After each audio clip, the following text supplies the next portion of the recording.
ಯಾಕಂದ್ರೆ ನಾನು ಒಂದು ಸಂಕಲ್ಪ 2008ರಲ್ಲಿ ತಗೊಂಡಿದ್ದೆ. ಏನ್ ಈ ಕ್ಷೇತ್ರದ ಜನ ನಮ್ಮ ತಂದೆಯವರಿಗೆ 6 ಬಾರಿ ಏನ್ ಶಾಸಕರು ಮಾಡ್ಯಾರ, ಬಹಳ ಅವರು ನಿಸ್ವಾರ್ಥ, ನಮ್ಮ ಜನನು ಬಹಳ ನಿಸ್ವಾರ್ಥಾಗಿ ಅವ್ರ ಅಭಿವೃದ್ಧಿ ಕೆಲಸ ಅಂತೂ ನೋಡ್ಯಾರ. ನೀರಾವರಿ ಯಾವ ರೀತಿ ಮಾಡ್ಯಾರ, ರೋಡ್ ಕ್ರಾಂತಿ ಏನ್ ಮಾಡ್ಯಾರ, ಅದೆಲ್ಲರೂ ಅದು ಎರಡನೇ ಮಾತು. ನನ್ನ ವೈಯಕ್ತಿಕವಾಗಿ ಏನ್ ನನ್ನ ಜನ ನಮ್ಮ ತಂದೆಯವರಿಗೆ ಒಂದು 6 ಬಾರಿ ಶಾಸಕನ ಮಾಡಿ ಅವರಿಗೆ ಮಿನಿಸ್ಟರ್ ಮಾಡಿದ್ರು, ಇವರೆಲ್ಲರ ಆಶೀರ್ವಾದದಿಂದಾನೇ ನಾವೆಲ್ಲ ಬಹಳ ವಿಶಾಲವಾದ ಜೀವನ ಬಾಳಿದೀವಿ.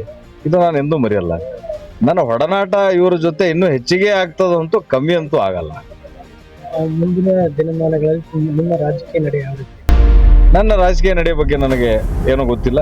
ಅದು ನಮ್ಮ ತಂದೆ ಮತ್ತೆ ಈ ಕ್ಷೇತ್ರದ ಜನ ತೀರ್ಮಾನ ಏನ್ ತಗೊಂತಾರ ಅನ್ನೋದು ಕಾದು ನೋಡೋಣ. ಮತ್ತೆ ಈಗ ಲೋಕಸಭೆ ಚುನಾವಣೆಗೆ ಯಾವ ರೀತಿ ಮತದಾರರಿಗೆ ಏನು ಹೇಳಕ್ಕೆ ಮತದಾರರು ನಮಗೆ ಬಹಳ ಹುಮ್ಮಸ್ಸನ್ನು ತುಂಬ್ಯಾರ. ನಾನೇ ಅವ್ರ ಹತ್ರ ಇವತ್ತು ಕಾಂಗ್ರೆಸ್ ಪಕ್ಷಕ್ಕೆ ಬಂದಾದ್ಮೇಲ್ರಿ ಯಾವ ರೀತಿ ಬಿಜೆಪಿದವರು ಮೋಸ ಮಾಡ್ಯಾರ ಅದೆಲ್ಲ ಅವರು ನೋಡಿ ಬೇಸತ್ತಿ ನೊಂದ್ಕೊಂಡು, ನಾ ಅವ್ರಿಗೆ ಮನವೊಲ್ಸೋಕ್ಕಿಂತ ಅವರೇ ನನಗೆ ಮನವೊಲ್ಸ್ಲಿಕತ್ತಾರೆ ಇವತ್ತೆಲ್ಲ ಹಳ್ಳಿನಾಗ.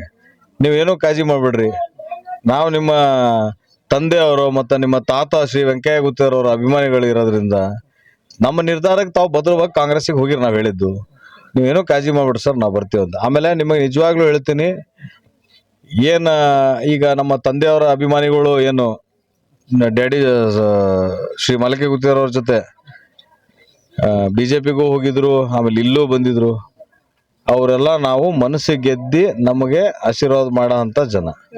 ಇವ್ರು ಯಾವುದು ರೊಕ್ಕ ರೂಪಾಯಿ ದಾರು ಪೀರು ನೋಡೋ ಮಂದಿ ಅಲ್ಲ. ಇದು ಯಾಕೆ ಹೇಳಕತ್ತೀನಂತ ತಾವು ಅರ್ಥ ಮಾಡ್ಕೋರಿ. ಎದುರಾಳಿಗಳಿಗೆ ನನ್ನ ಚಾಲೆಂಜ್ ಅದ, ನೀವು ಬರೀ ಮನಸ್ಸು ಗೆದ್ದಕ್ಕೆ ಸಂಖ್ಯೆ ಓಟು ತೊಗೊಂಡು ತೋರಿಸ್ರಿ, ನಿಮ್ಮ ಎಲ್ಲ ಅಸ್ತ್ರಗಳು ಬಿಟ್ಟಕ್ಕೆ ಸಂಖ್ಯೆ ತೊಳೋದು ಬಿಡ್ರಿ ಜರ. ಅದು ನನ್ನ ನನ್ನ ಚಾಲೆಂಜ್ ಅದ ಅವ್ರಿಗೆ.